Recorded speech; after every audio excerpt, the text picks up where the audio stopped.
It's a pleasure to really talk about books. I think they have formed so much a part of our lives.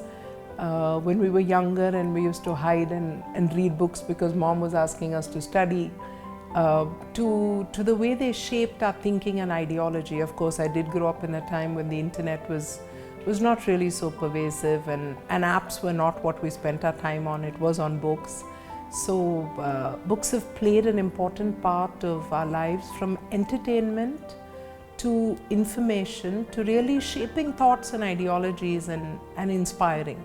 So I'm happy to share my journey or my love story with books. I think what would remain my all-time favorite book is really the one written by Ayn Rand. It is Fountainhead.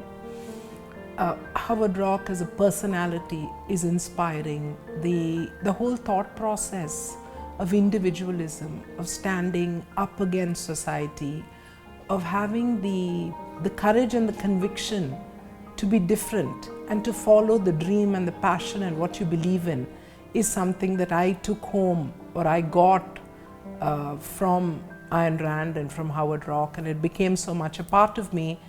And as I was reading the book, I was parallelly watching my father struggle with the whole ideology of creating a new wave of healthcare in India. So both concepts kind of seamlessly came together. And the beauty of the story is really that at the end of the day, Howard Roark's capability, his design vision, his conviction, his passion, all win and do get acknowledged. And he does, of course, get the girl he loves as well.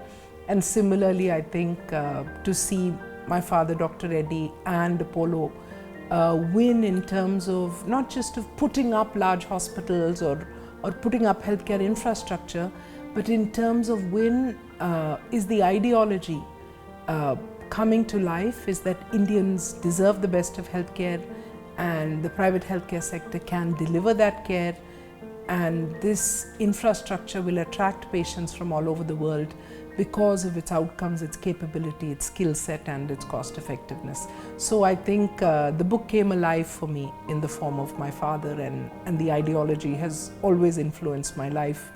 And it is a matter of saying, dare to think differently and live out your convictions. Moving on to just other books which have influenced my life, I think nothing in this world is static, especially in the digital age.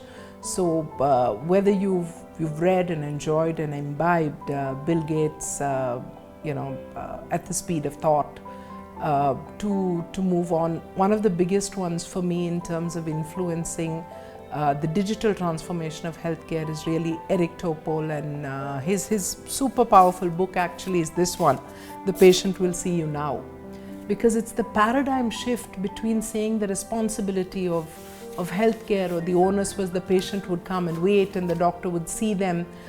This is an empowerment of the consumer in a very, very powerful way, and it gives practical digital insights, and lots of them are very applicable for the Indian environment.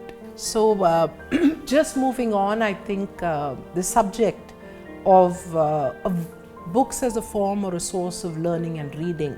So one of the most interesting ones that I've come across recently, which combine, of course, the power of science, but also the importance of wellness and living, and everybody's looking at that, is this really super book, The Telomere Effect, by Elizabeth Blackburn. Elizabeth Blackburn is a PhD and really a great scientist.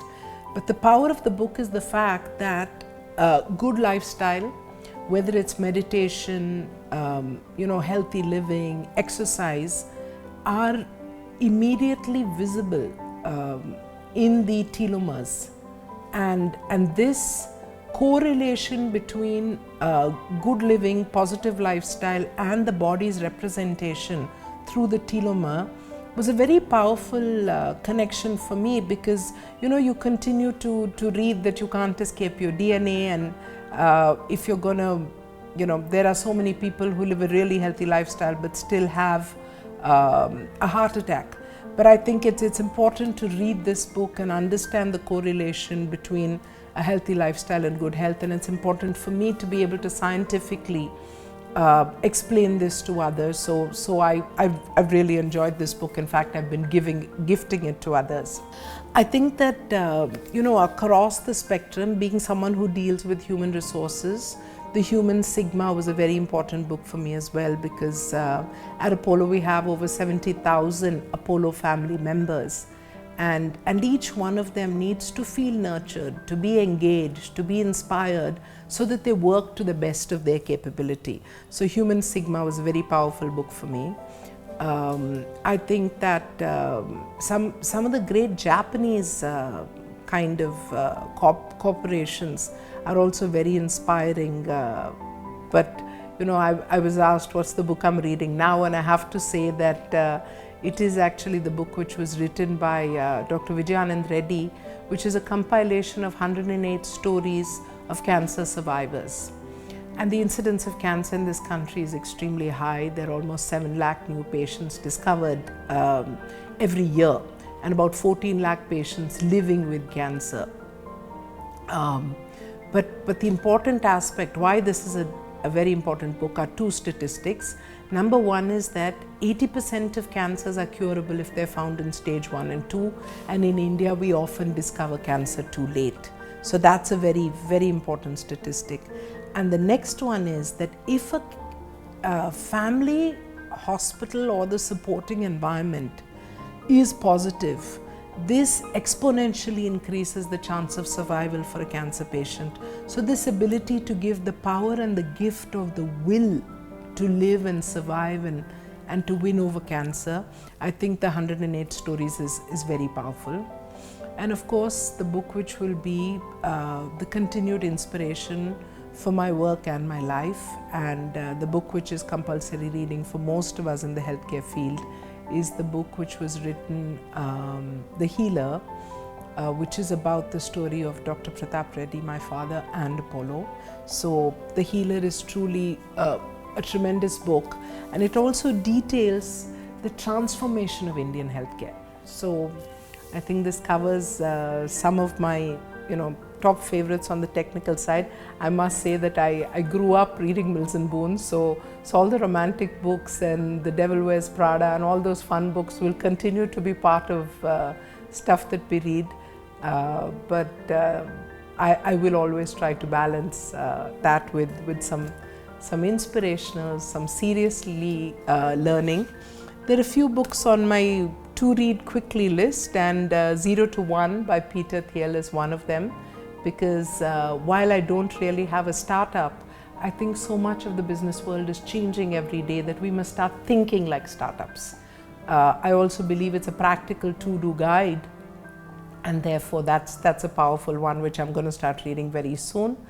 The other one, talking about powerful guides or workshops, is really there's a book by a guy who wrote the Monk Who Sold His Ferrari, Robin Sharma, which is actually like a to-do guide for success, which is also very interesting. So I think this ability to combine some deep reading with some fun reading with some helpful reading is an interesting pattern. And I know that many kids these days don't read as much because they get their knowledge from by quick reading on the internet or watching a movie which can tell a story more powerfully. But somehow I am thankful that I grew up in an era when reading was very, very important, and I will continue to find it one of the most enjoyable experiences. But I have downloaded the app Blinkist, so I am doing these quick reads as well, because there's just so much out there in so little time.